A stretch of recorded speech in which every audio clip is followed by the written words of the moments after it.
Hi, this is Charlie giving you Friday's live trading video. I've just been chatting in the room with the guys here.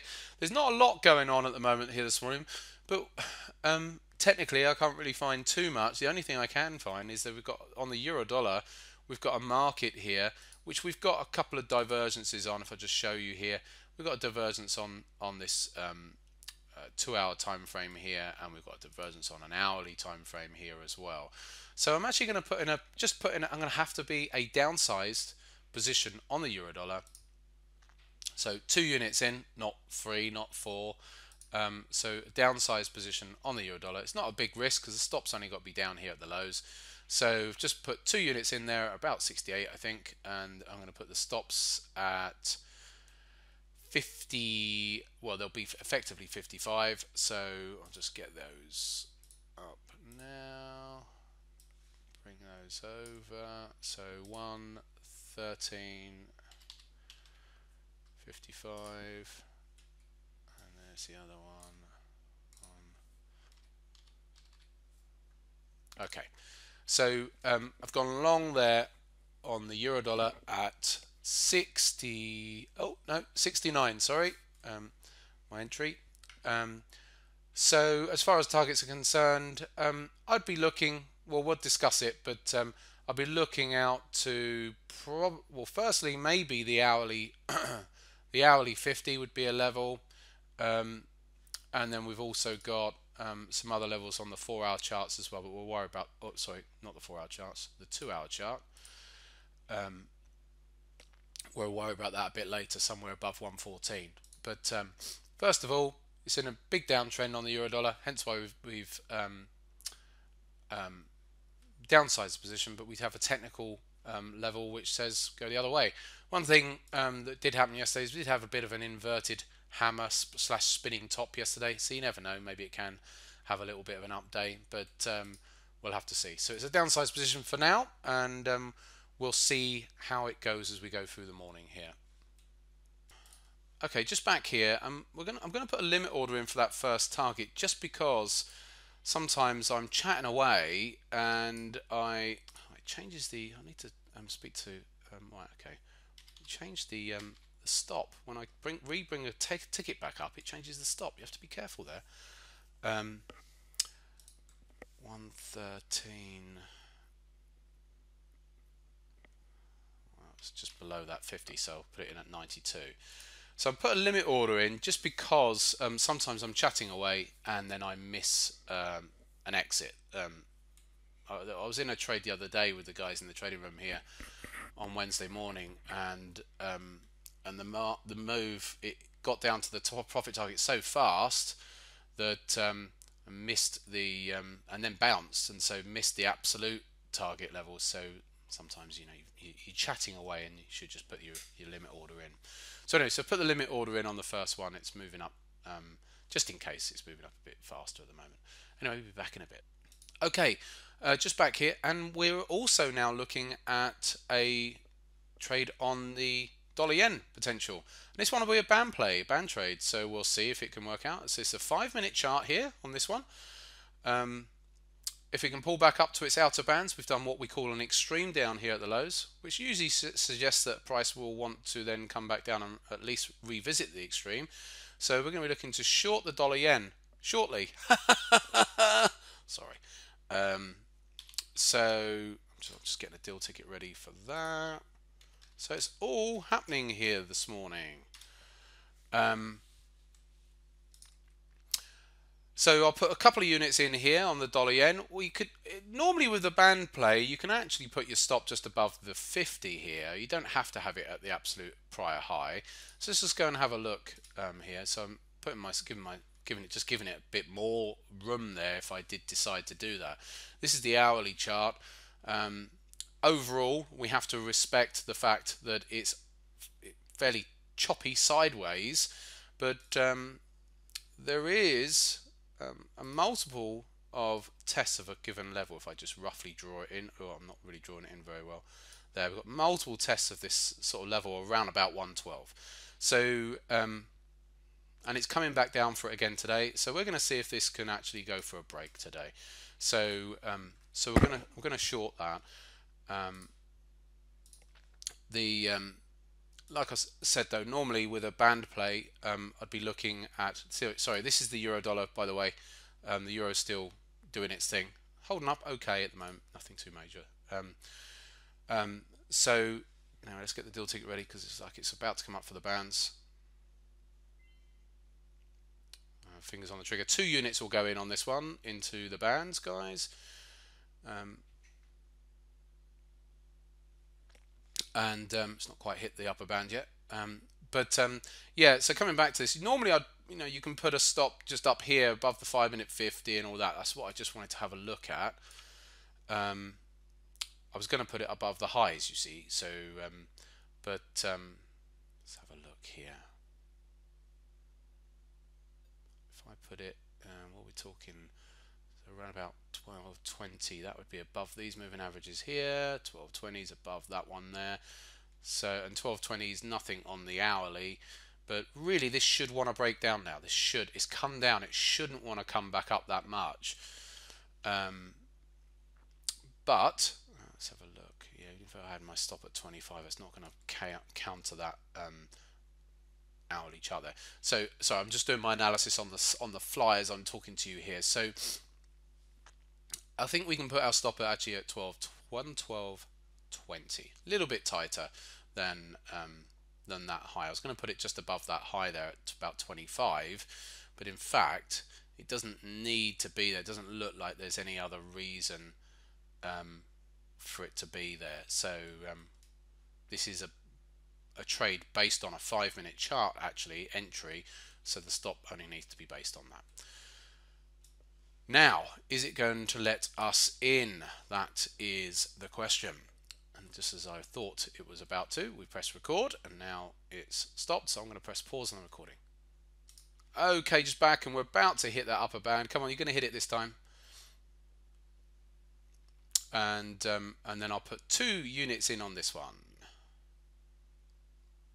Again, because of the price action being the way it is, it's a 2-unit trade. So, not 4. Just when I thought it was about to hit, it's backed off again. I'll press pause. Okay, this time, more than any other time, this time, is it going to go and hit the band? You know what's going to happen? I'm going to hit it now because I'm just going to say, I'm just going to put a unit in. You know, we're squabbling about, you know, whatever, a tiny amount. Oh, and there it goes back down again. Press pause.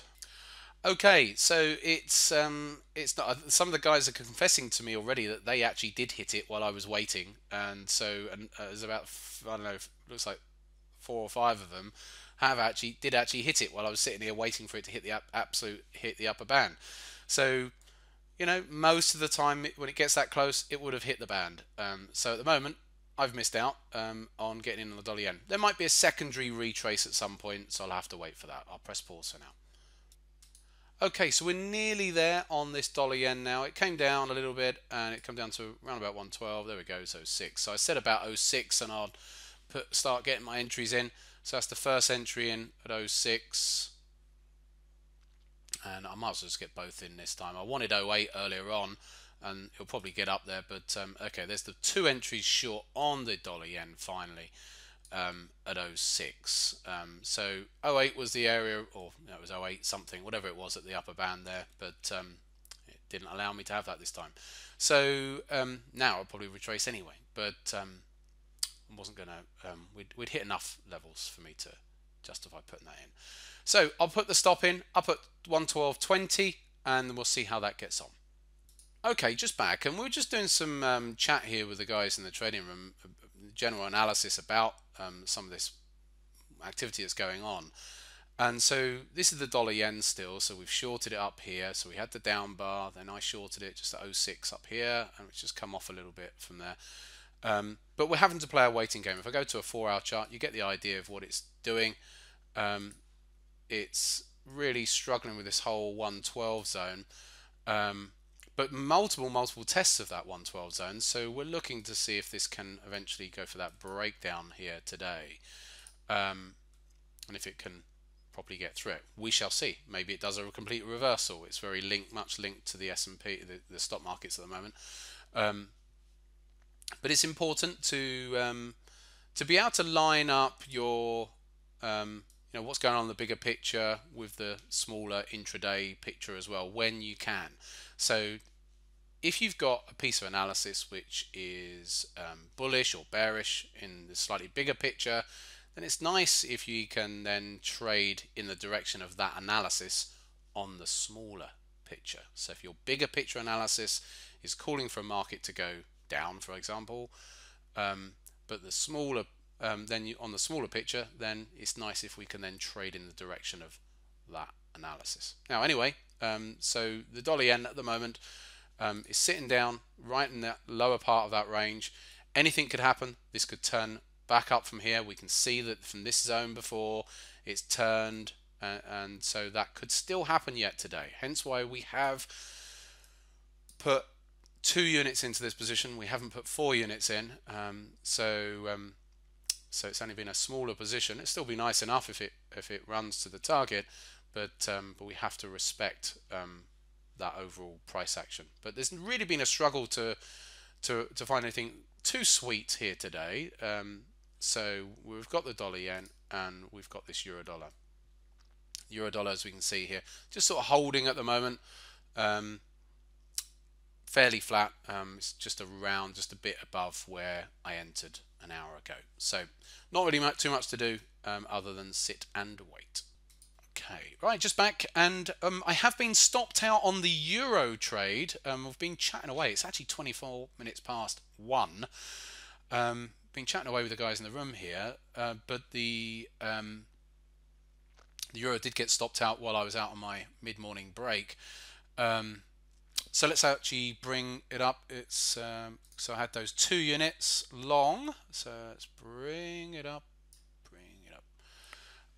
These were the 2 long positions this morning. We got in the 69s, and I had to stop at 55, so 113.55. So I got stopped out at just below that, taking into consideration the spread.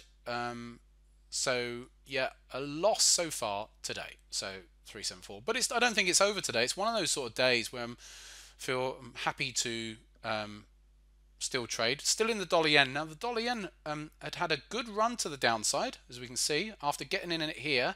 Had a nice run, sub 111.90, and now that's coming back up. So it's back up just above where I got in, actually. It's just a bit above break even at the moment. So we're going to have to see what happens here. We've got a little bit of news coming out in 5 minutes time. We'll see what happens on the back of that, but there's no point in coming out just because you're in profit. It's we were looking for further to the downside on the dollar yen, so we'll keep an eye on these markets and we'll come back to it and see if there's anything else that we can do. Okay, just back, and although we got stopped out that euro, we can see that this dollar yen is coming down for us still here. This is the hourly chart still. We're getting closer towards that target, but I've just was talking to the guys in the trading room here that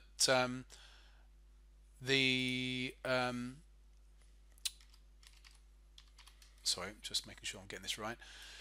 The target I've got absolutely at 63. We'll put it in at 1 pip above that at 111.64. Outside of that, in theory I could hold the trade if it comes down that far, because there's the potential to that if this is going to break those lows, then it could obviously go further on the daily charts as we go into next week. Absolutely, there is that potential. I had a trend line on this chart earlier on today. If I whack that back on, you sort of get an idea of what I mean here. If I just put that on and then extend that. Oops, edit. I should have just done it properly, but never mind. There we go. So we've got this trend line break here going on here. So I could hold on, but again, this is the day trade.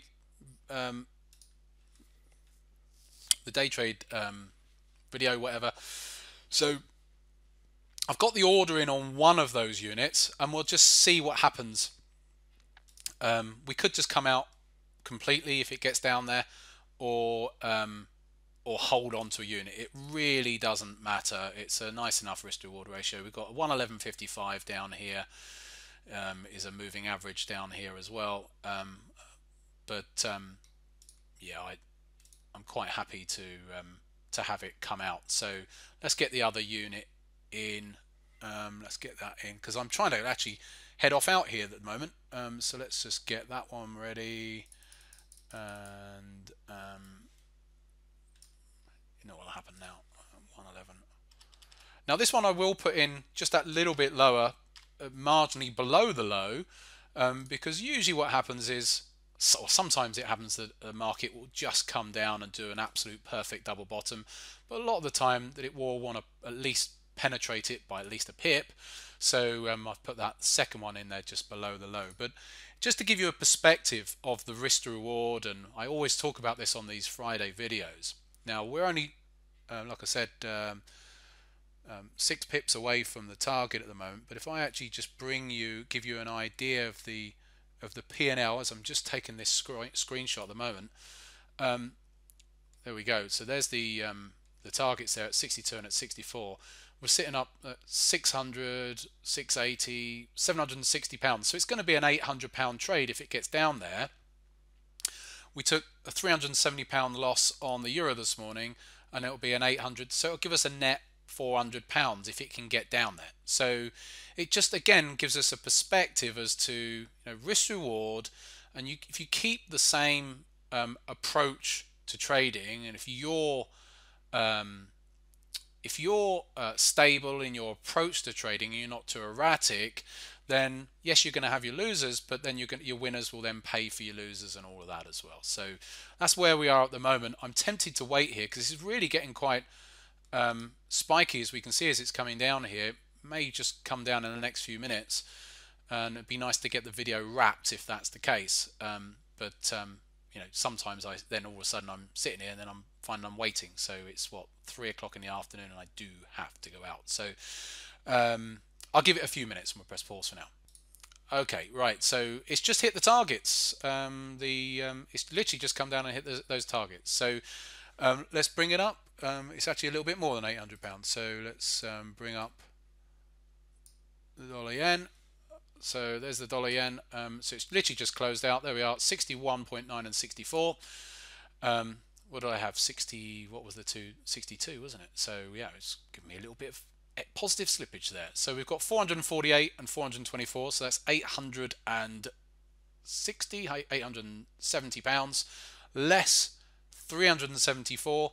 So that's given me 500 pounds profit for the day. So there you go. So a really good example. Now, this dollar yen got within a pip of our stop earlier on today, and yet it goes to show you have to stay with your trades. Don't try and, even though I said it's looking like we're going to get stopped out, folks. I was talking to the guys in the trading room about it, and as it's turned out, it didn't, and we are now, and it's now hit our target. So a really, really good example today of both having a losing trade with the euro, but then a winning trade with the dollar yen, more than paying for the loser and giving a nice 500 quid profit on top. But also about not interfering with your trades, not moving stops too soon, and all of that sort of stuff, which would have resulted in me missing out on this move. So a good example today, a great one for the archives, I think. That's me done. Let's have a quick look at the euro dollar, because I think that euro has come up a little bit. I can see just off screen here. Yeah, so the euro made that new lows this morning where we got stopped out, and it's just come back up a bit, but it's not doing so much. The dollar yen is where it's at. Why is the dollar yen where it's at? Because the S&P is coming down as well still at the moment. The equity markets are coming down, and the dollar yen is getting affected by that. Have a great weekend, folks, and I shall see you next week.